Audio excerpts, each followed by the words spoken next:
Let's see. Houston, Al Zagan said Houston's on upset alert. They have UTSA. Houston, Ohio State from Litchie 721. Yeah, I mean, they're two touchdown favors against Notre Dame, and they're 2 touchdown favors against the 5th-ranked team in the country right now. I know it's preseason, but that shows you how confident people are in this Ohio State team. I think Ohio State's probably going to win the national title this year. I do. I think that if Jim Knowles fixed their, even to a small degree, their schematic issues on defense, because I cannot find myself believing that they didn't recruit good defensive players. But if they muscle up front and don't get gashed in the run anymore, who's going to beat Ohio State? Well, like that, because that's how they lost last year when they did. Well, we didn't expect Oregon to run all over them and through them in the opening game. So that'll be, I guess, because of what happened to them last year against Oregon, perhaps that means Ohio State has to kind of have all, like eyes in the back of their head. Plus Notre Dame, I know a lot of people are not sleeping on them. They're number 5 in the country, but I do feel like most people, at least from my reading, whatever, that just think that there's such a drop-off between the top 3 or 4 that no matter what, and that Notre Dame is there, and it could be 8 or other schools. UTSA as a first game is only one that matters, that really worries me. That's the one from Juan. Of all the games that Houston has on their schedule, that's the one. West Virginia is going to Pitt, a beatdown Thursday. Mick says, Baylor, by the way, guys, is going to go 9-3. Okay, I know the answer to this. Would you take 9-3 if you were a Baylor fan right now? I think most of them would say no. I would too. Yeah, I would too. Yeah, because that probably means they're not going to win the conference at 9-3, and no, I don't think they'd be happy with that. I mean, look, they should be content that 9-3 was a bad year, but I don't think they'd be happy. That's how things have changed. How about Vanderbilt? Don't forget about Vanderbilt rolling up 60+ or whatever against Hawaii. Yeah, that one. When you really think about what's gone on at Hawaii the last couple of years. The fact that they've had so many players transferring out. They had people, essentially the whole roster wanted off when Todd Graham was still a head coach. And so they have all that going on there at Hawaii, and their stadium is, condemned. They're playing in their practice facility, all of that. Hawaii is an FBS team that's playing with an FCS roster right now. So it shouldn't be too surprising that Vanderbilt rolled in there and put as many points on them as they did.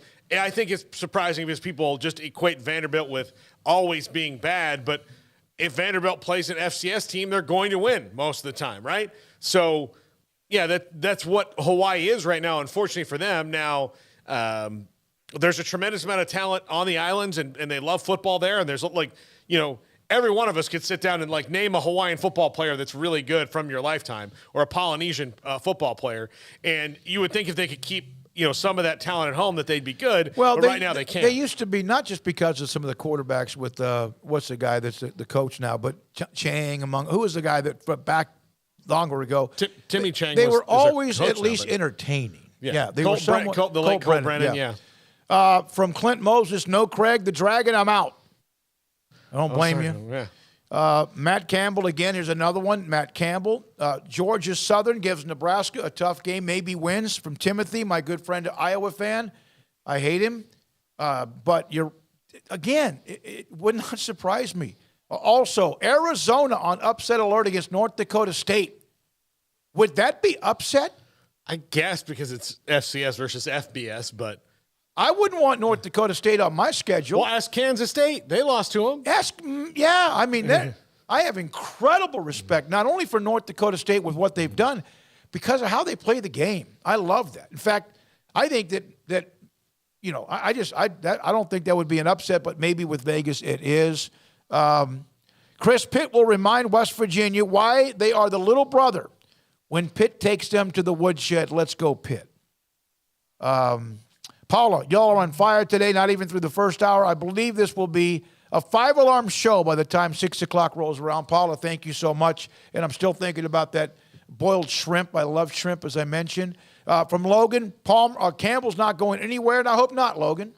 From Wet Blanket, he's got the hook'em horns up, and it looks like for some reason, wet blanket, explain the other emoji, that for some reason makes me think of Wyoming. Why? I don't know why.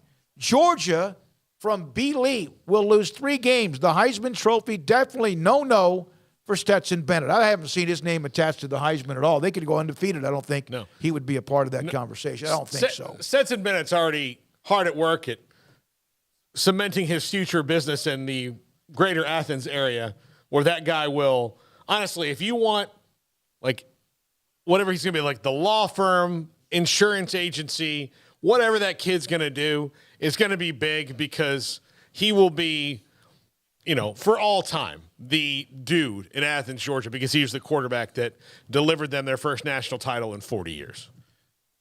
He will never have to buy anything ever again. I'm surprised. I have not heard much with him in NIL, though.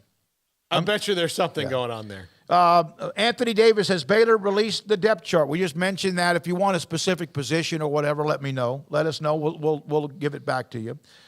We mentioned a couple of different positions as well.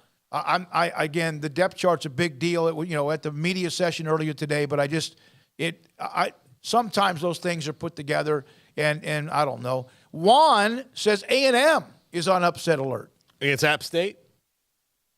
By the way, thanks to Texas A&M. By the way, they sent us some stuff today. What? Yeah.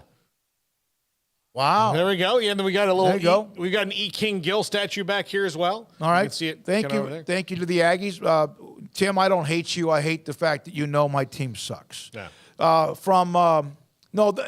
playing Sam Houston. Oh, that's Sam Houston. Okay. Who's like just a notch below North Dakota State, right there in the top 5 teams year in and year out. App State is after Miami. Yeah, but now they're moving up. Sam Houston's moving up in the world.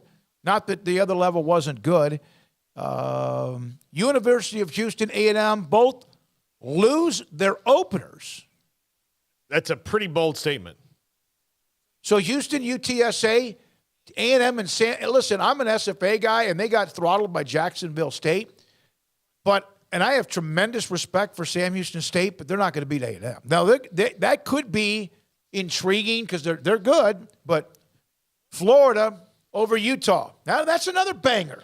Yeah, Is that a banger even? And it's Florida that's not highly ranked. Well, I think people think this will be a game because of Anthony Richardson, but this will be interesting because we have not seen a lot from Anthony Richardson. He had a couple big games last year, and then he got hurt dancing in the lobby of the team hotel, if I'm not mistaken, but he got hurt off the field, and then we didn't really see him again for the rest of the year, and it was still Emory Jones, Emory Jones, who I believe was named the starter at Arizona State as a transfer, but so we'll see. I mean, Anthony Richardson has shown some great things with his legs, passing-wise, not what the Gator fans want to see, but if he can go in and of course, Utah's going in there. That's the other reason I think people think this, because the Swamp is a very difficult place to play. Those people are all wearing jorts, they're all liquored up, and they're all loud as crazy. I mean, you can walk in that stadium and it shakes your bones. It gets so loud.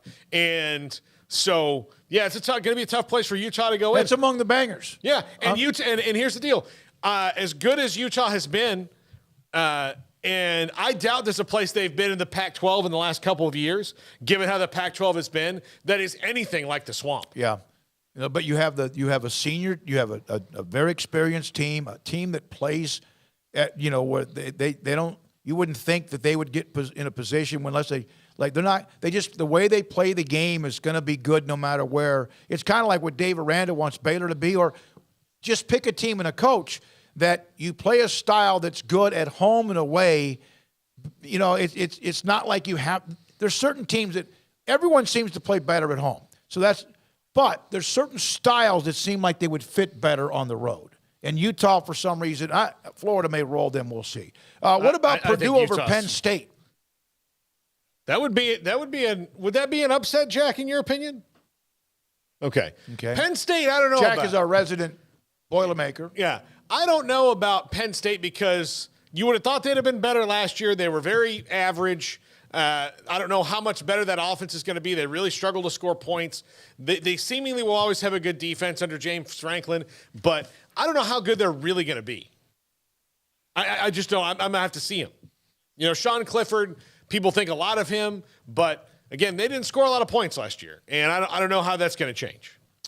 All right, Sam, Houston State, Houston on upset alert. So we've got Georgia State. Every time I go to do so, Georgia State just dropped.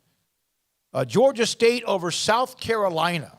No, I don't think that's going to happen. All right.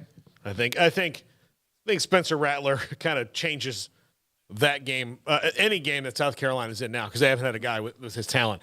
And I know that he's a transfer, and he was, underwhelming at Utah last year, or at Oklahoma last year. But look, he's still a very, very good Al player. Zagon, who do you got between North Texas and SMU? Well, North Texas has played and looked pretty good.